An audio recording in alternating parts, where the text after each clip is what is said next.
17 November মানবতা বিরোধী অপরাধের মামলায় শেখ হাসিনা এবং তার দুই ঘনিষ্ঠ সহযোগীর বিরুদ্ধে রায় ঘোষণা হয়। একদিকে দিল্লিতে বসে আছেন ক্ষমতাচ্যুত প্রাক্তন প্রধানমন্ত্রী, অন্যদিকে ঢাকায় চলছে ইতিহাসের সবচেয়ে বড় বিচার কাজ। এই রায় কি শুধু 3 জন মানুষের রায়, নাকি পুরো একটি যুগের বিরুদ্ধে বিচার?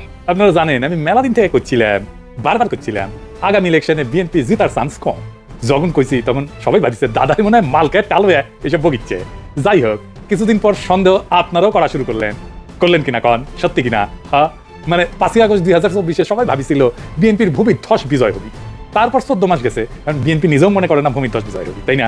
17 তারিখে মানে 2 দিন পর হাসিনার রায়ের দিন ঘোষণা করা হবে, যেটা 13 তারিখে করার কথা ছিল। এইটা নিয়েও আবার আওয়ামী লীগ অলরেডি জানান দিয়ে দিছে, তারা এবার শাটডাউন করবে, লকডাউন না।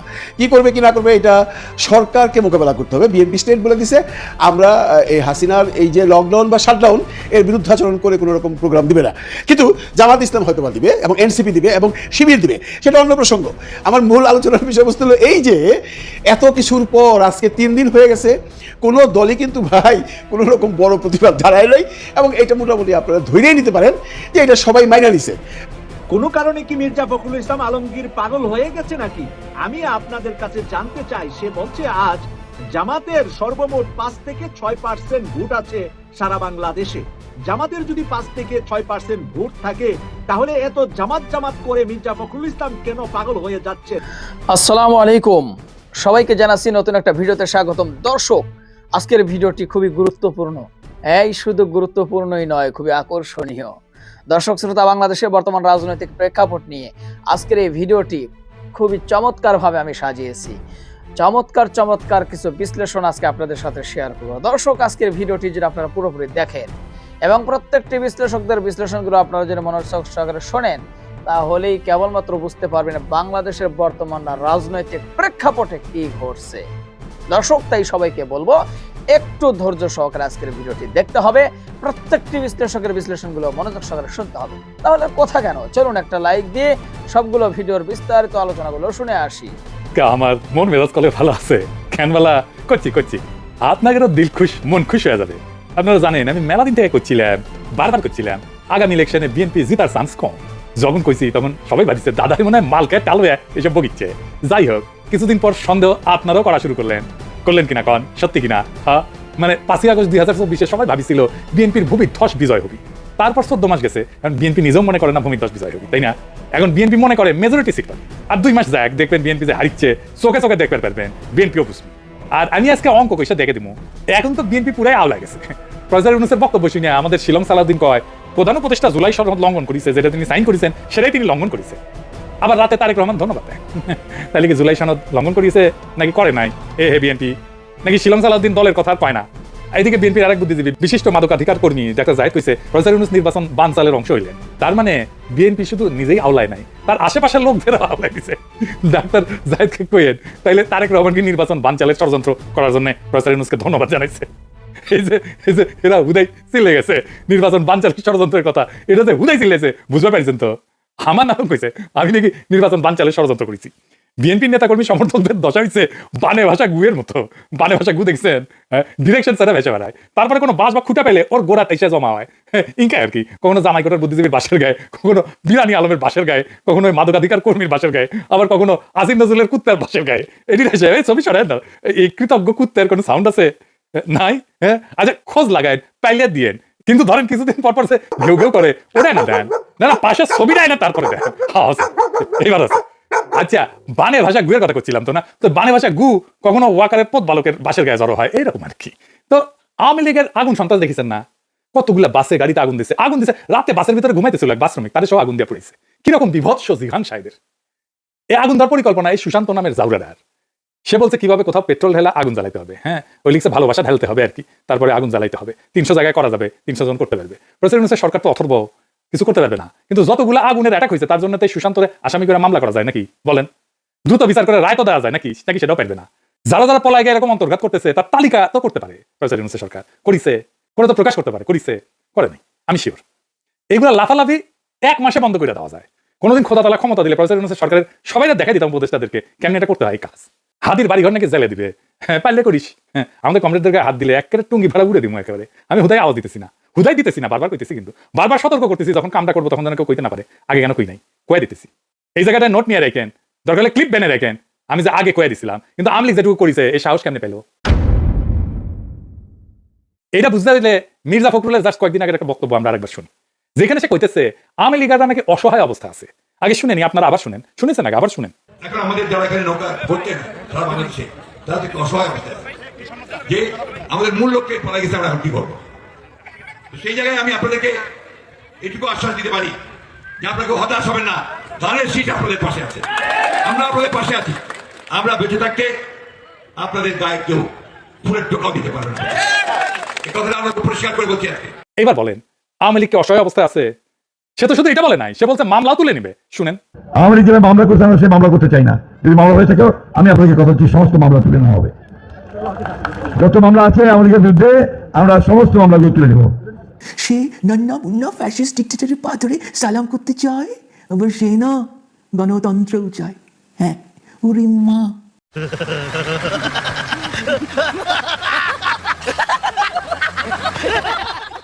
তো শিহাব একটা কার্টুনে গেছে, মির্জা ফখরুল আওয়ামী দুর্বৃত্তদের ছেড়ে দিতেছে জেল থেকে, এডিটর সাহেব দেখান পাশে। ওই শিহাবের পেজটা একটু দেখে দেন, ও সবাই দেখুক, সবাই ফলো করবে, ওগুলো ভালো ভালো কার্টুন থাকে। তো পরে আবার মির্জা ফখরুল কয় না আমি এটা কই নাই, আমি সারা দেশে হয়রানিমূলক মামলা প্রত্যাহারের কথা বলি নাই, শুধু এই এলাকায় হয়রানিমূলক মামলা প্রত্যাহারের কথা কইছি। দেখেছেন? আচ্ছা বলেন তো, হয়রানিমূলক মামলা কেন আমরা দিব? এই মামলা তো প্রত্যাহারই করা উচিত, সারা দেশে করা উচিত, শুধু উনার এলাকায় না, কারণ এই মামলা তো টিকবে না। আর আমরা মিথ্যা মামলা কেন দিব? উনি কেন শুধু নিজের এলাকায় হয়রানিমূলক মামলা প্রত্যাহার করবেন, অন্য জায়গায় করবেন না? উনি কি ঠাকুরগাঁও জেলার প্রেসিডেন্ট বিএনপি? আর হয়রানিমূলক মামলা কে দিছে? বিএনপি তো দিছে বেশিরভাগ জায়গায়। মামলা দিয়ে এই যে মামলা দিবে টাকা নিছে, দেখেছেন? মামলা দিয়ে সেটা প্রত্যাহার করে আবার টাকা নিছে, খালি টাকাই টাকা। বিএনপি নিজেই নিজের দলের লোকের এই কারণে বহিষ্কার করেছে। তো বহিষ্কার টহিষ্কার এই সমস্ত আইওয়াস, বুঝেছ? যাদের বহিষ্কার করে তাদের আবার দলে ফিরায় না, মহাসমরায়, দেখেছেন? আর কত কম মির্জা ফখরুল এত সিনিয়র নেতা, প্রত্যেকদিন ধরা যায় ওনারে, তো ধরি না, মায়া কইরা আর কি।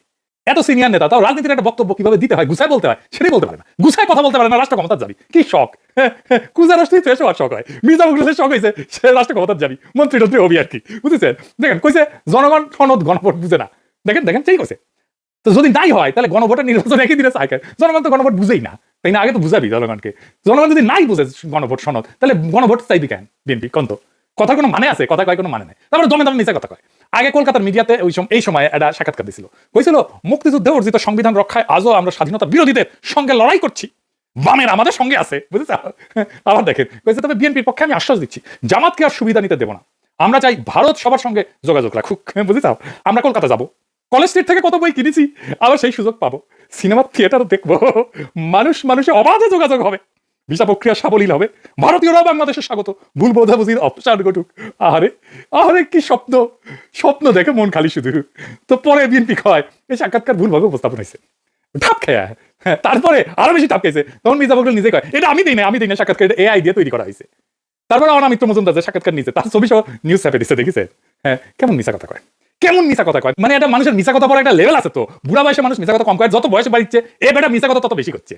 জামাই কোটের বুদ্ধিজীবী অনারের কথা বলে, অনার কোটের কথা বলে, এই হইতেছে বাটপারদের অনার, বাটপারি করবে, তারপরে আবার অনারের কথা কইবে। মানে এই বাটপারির সীমা নাই।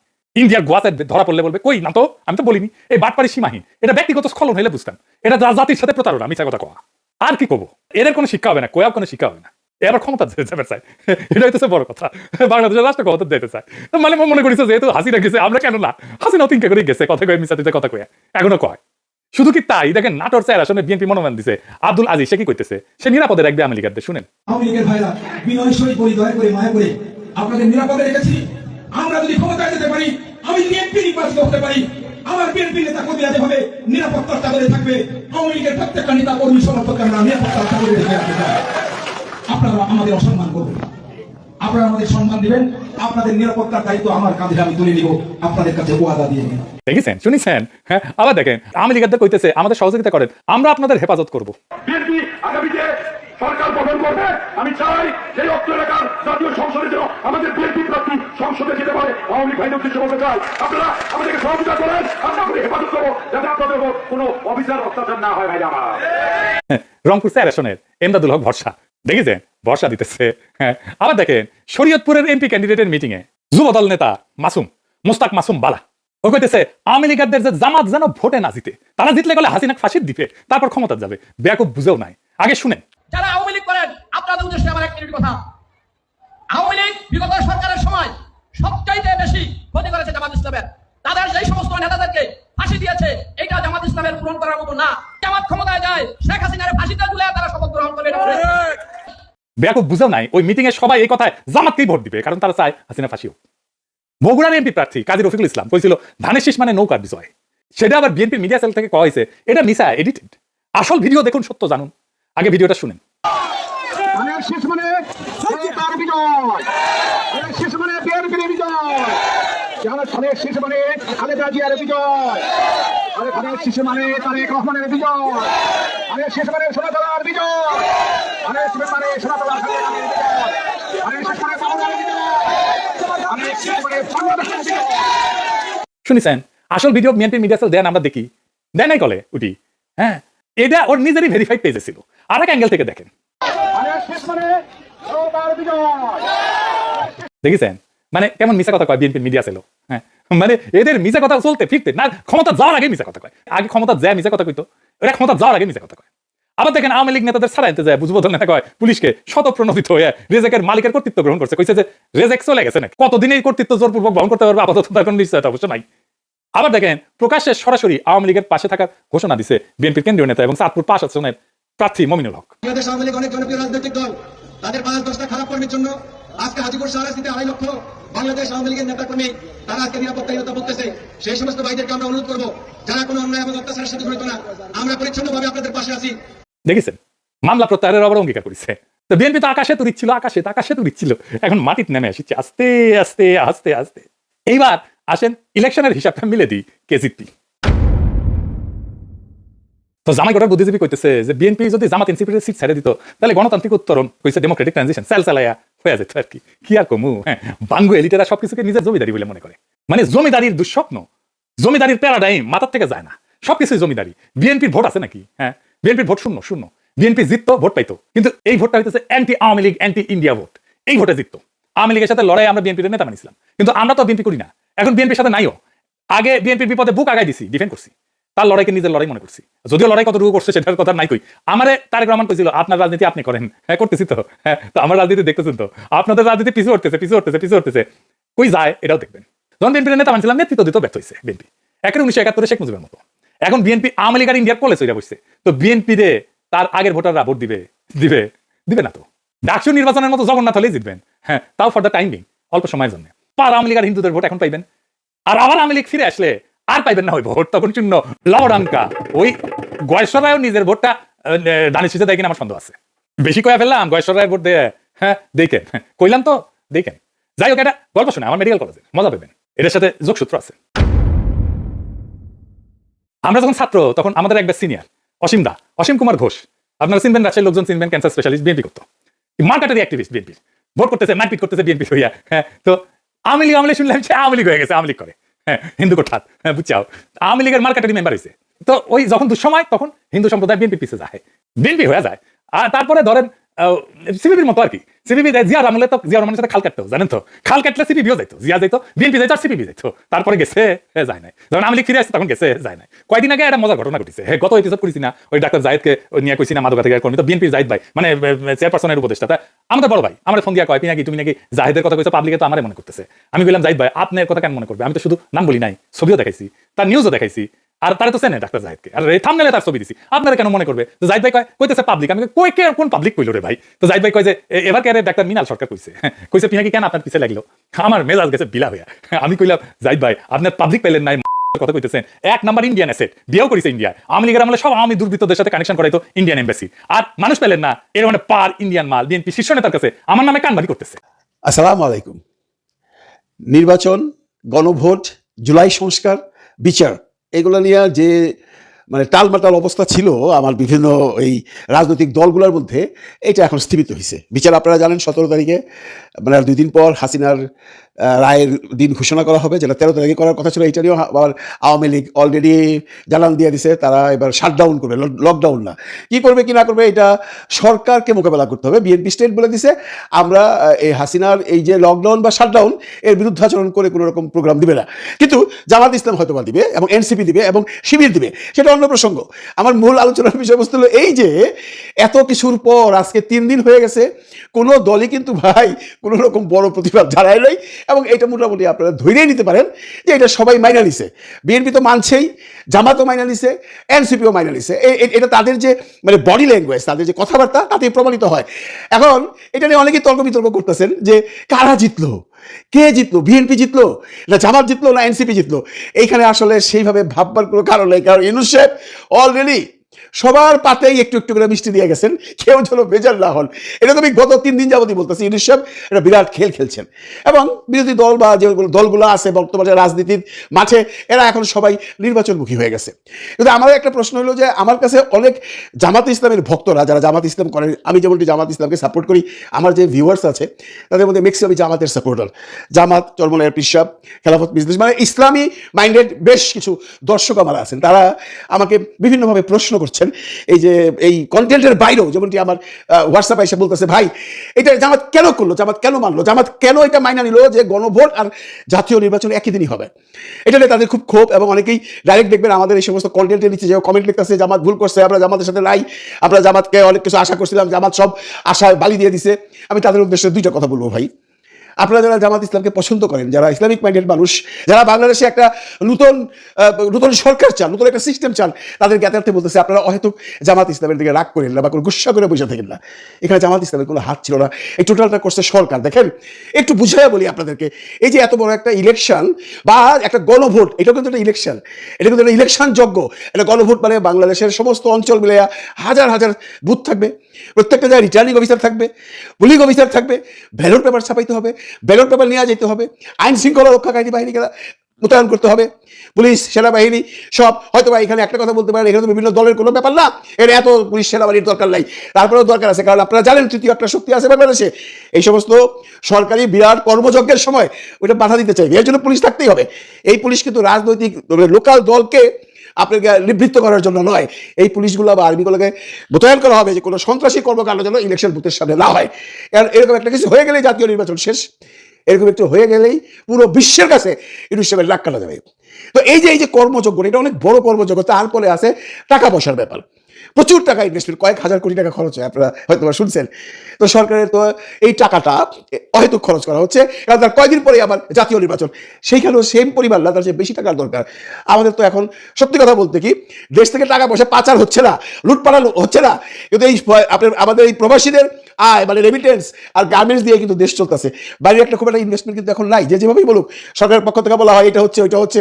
আসল কথা হলো যে বৈদেশিক ইনভেস্টমেন্টও বাংলাদেশ এখন কমে গেছে, কারণ বৈদেশে যারা ইনভেস্টমেন্ট করতে চায় তারা অলওয়েজ একটা স্থিতিশীল সরকার চায়, এবং অলওয়েজ ওই দেশে যেন কোনো রকম রাজনৈতিক অশান্তি না থাকে। আপনাদের এই কথা অস্বীকার করার কোনো উপায় নাই যে বাংলাদেশের যে রাজনৈতিক পরিস্থিতি কালকে কোথায় যাবে কেউ বলতে পারেন না।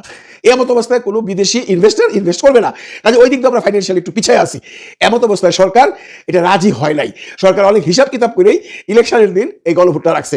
এর দোষ জামায়াতের না। আপনারা যদি বলেন জামায়াত কেন প্রতিবাদ করলো না, আমার যতদূর মনে হয়, আমি যেটা অ্যানালাইসিস করছি, এটা করবার আগে এই যে জামায়াতের এগেইনস্টে যে ডিসিশনটা সরকার দিতে যাচ্ছে যে আমরা গণভোট আর জাতীয় নির্বাচন একদিনেই করব, খুব সম্ভব সরকার পক্ষ থেকে জামায়াতের সাথে বসা হয়েছিল, জামায়াতকে সেটা বুঝাই বলা হয়েছে, যেটা জামায়াত বলতেছে না। আমার যা হিসাব বুঝাই বলছে, ভাই তোমরা এইটা নিয়ে দাবি করো না, তোমাদের সব দাবি তো শুনছি, তোমাদেরকে পিআর পদ্ধতি দিয়ে দিলাম বা দিয়ে দিচ্ছি যখন বসছেন আর কি ঘোষণার আগে, আমি কিন্তু ইলেকশনটা দিব মানে গণভোটটা দিব ইলেকশনের দিন, এটা নিয়ে কাউ করো না। যতটুকু কাউ করতেছে এটা কিন্তু লোক দেখানো, এটা আপনারা একটু যদি চিন্তা করেন আপনারা নিজেরাই এর উত্তর পাওয়া যাবেন। আসলে সরকার এইখানেই স্টেডি ছিল যে আমি এতগুলো হ্যাসেল দিতে পারবো না। ইভেন কি পুলিশ আর্মির থেকে হয়তো বলা হয়েছে সরকারকে, আপনারা যদি এত বড় একটা গণভোট করেন, মানে একদিনের একটা এত বড় গণভোট আর জাতীয় ভোট তো একই, সব সিস্টেমই এক, সব কিছুই থাকতে হবে, যেভাবে একটা ইলেকশন হয় এটা একটা ইলেকশনই। তো আমার তো পুলিশ টায়ার্ড হয়ে যাবো, পরে আবার কয়েকদিন পরে আপনার এই যে জাতীয় নির্বাচন কেমনে করবে? এই জাতীয় নির্বাচনটা যদি জুনে হইতো, আর এখন যদি এই ডিসিশনটা হইতো যে জুনে জাতীয় নির্বাচন, আমরা ফেব্রুয়ারির মধ্যে একটা করে ফেলাইলাম, বা ডিসেম্বরের মধ্যে নভেম্বরের মধ্যে একটা গণভোট করে ফেলাইলাম, সেটা তো না। আমাদের ইলেকশনটা তো একদম দ্বার প্রান্তে, কয় মাস আছে আর, এখন ইলেকশন নিয়ে সবাই ব্যস্ত, এবং ইলেকশন নিয়ে ব্যস্ত দেখে এখন সবার মানে প্রত্যেকটা দলেরই দেখতেছি এই দল ওই দলকে কিভাবে ঘায়েল করবে, এই দল ওই দলকে কিভাবে ঘায়েল করবে, এইগুলো নিয়ে এখন ব্যস্ত। তাদের মধ্যে কারোরই এখন আর গণভোট কি হইলো, সংস্কার কি হইলো, বিচার কি হইলো নাই। খবর নাই, তারা সবাই আছে এখন ইলেকশন দিয়া, যে যার এলাকায় যায় যে যেভাবে পারতেছে বক্তৃতা দিতেছেন, যে যে এলাকায় যেভাবে তার ভোটারদের খুশি করতে পারতেছে সেইভাবে কথা বলতেছেন। আর এই যে কথাগুলো বলতেছেন এটা রাষ্ট্রের বিরুদ্ধাচরণ হচ্ছে কিনা বা জনগণ এটাকে নেগেটিভ নিতেছে কিনা সেই চিন্তা কয়জন করে সেটাই প্রশ্ন সাপেক্ষ। যেমনটি ধরেন বিএনপির স্থায়ী কমিটির সদস্য জয়নুল আবেদিন ফারুক নোয়াখালীর কোনো এক জায়গায় দাঁড়ায় স্টেট বলে দিছে, ওনাকে আমি ব্যক্তিগতভাবে চিনি, উনি আমাদের উত্তরা ক্লাবের মেম্বার, প্রায় এসে দেখা হয়, খুব ভালো মানুষ বাস্তব জীবনে। এই বিগত 16 বছর তো তার এখানে ক্লাবেই দেখলাম। এখন উনি সরব, এখন উনি যান বিভিন্ন সভা সমস্যা করছেন এবং উনি ইলেকশনও করবেন, উনি একটা ভালো পজিশনে আছেন। উনি হঠাৎ করে বলে দিলেন যে এই সংস্কার এগুলো কিচ্ছু হবে না, দরকার নাই, এই ধরনের একটা কথা উনি নোয়াখালীতে বলছেন।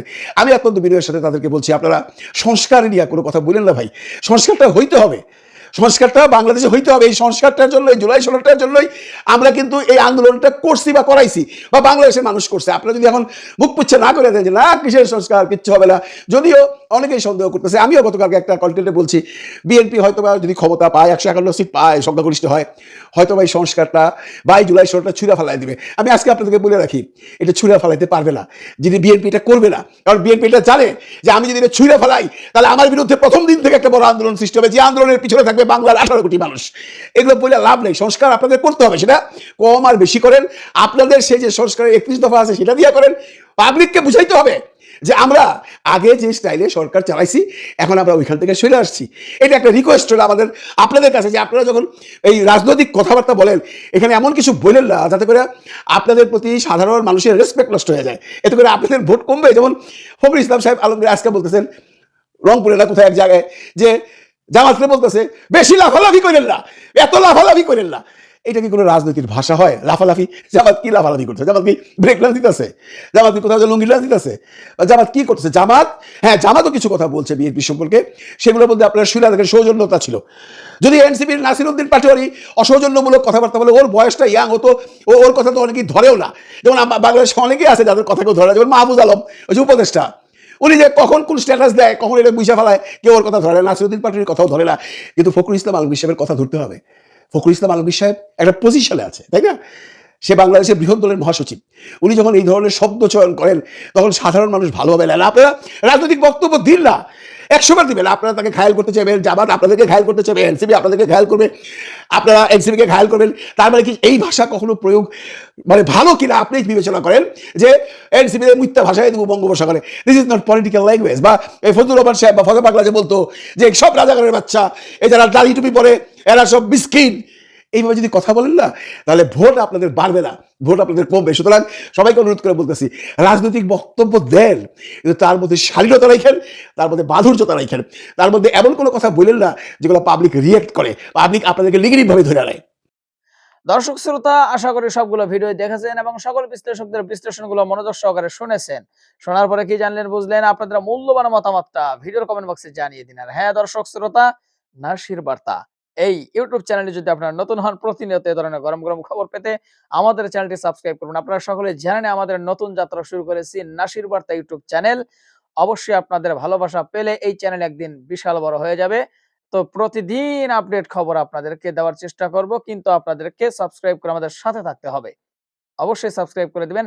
বিগত দিনে যে কয়জন সাবস্ক্রাইব করেছেন তাদেরকে প্রাণ ঢালা শুভেচ্ছা জানিয়ে আজকের মতো এখানে বিদায় নিচ্ছি। আবারও দেখা হবে কথা হবে নতুন কোনো টপিক, নতুন কোনো ভিডিও নিয়ে। সে পর্যন্ত সবাই ভালো থাকবেন, সুস্থ থাকবেন। আল্লাহ হাফেজ।